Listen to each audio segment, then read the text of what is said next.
మెదక్ జిల్లా రామాయంపేటలో మున్సిపల్ ఎన్నికల ప్రచారం కార్యక్రమంలో పాల్గొన్నారు మంత్రి వివేక్ వెంకటస్వామి. కాంగ్రెస్ పార్టీ ప్రజల సంక్షేమమే లక్ష్యంగా పనిచేస్తోందని, పట్టణ అభివృద్ధికి స్పష్టమైన కార్యాచరణతో ముందుకు వెళ్తున్నామని ఆయన తెలిపారు. రాబోయే మున్సిపల్ ఎన్నికల్లో కాంగ్రెస్ అభ్యర్థుల్ని భారీ మెజార్టీతో గెలిపించాలని ఆయన పార్టీ శ్రేణులకు పిలుపునిచ్చారు. ఈ కార్యక్రమంలో ఎమ్మెల్యే రోహిత్ రావు, డీసీసీ అధ్యక్షులు ఆంజనేయులు గౌడ్ పాల్గొన్నారు. దేశవ్యాప్తంగా రూల్ అయినప్పటికీ కూడా ఇన్ని ఆస్తులు లేవు, కానీ టీఆర్ఎస్ పార్టీకి అన్ని ఆస్తులు ఉన్నాయి. ఇది కేవలం ప్రజల సొమ్ము దోచుకొని వారి సొంత ఆస్తులు పెంచడము.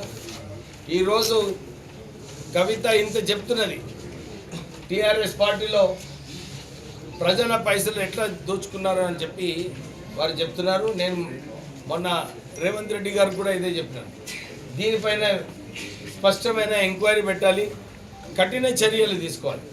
ఎందుకంటే ప్రజలకు ఏదైతే హామీలు ఇచ్చినారు, డబుల్ బెడ్రూమ్ ఇల్లు హామీ ఇచ్చినారు, నిరుద్యోగ వృద్ధి అన్నారు, ఎక్కడ కూడా అభివృద్ధి చేయకుండా కేవలం సిద్దిపేట, సిరిసిల్ల, గజ్వెల్ ఈ 3 నియోజకవర్గాలే వారు అభివృద్ధి చేస్తారు.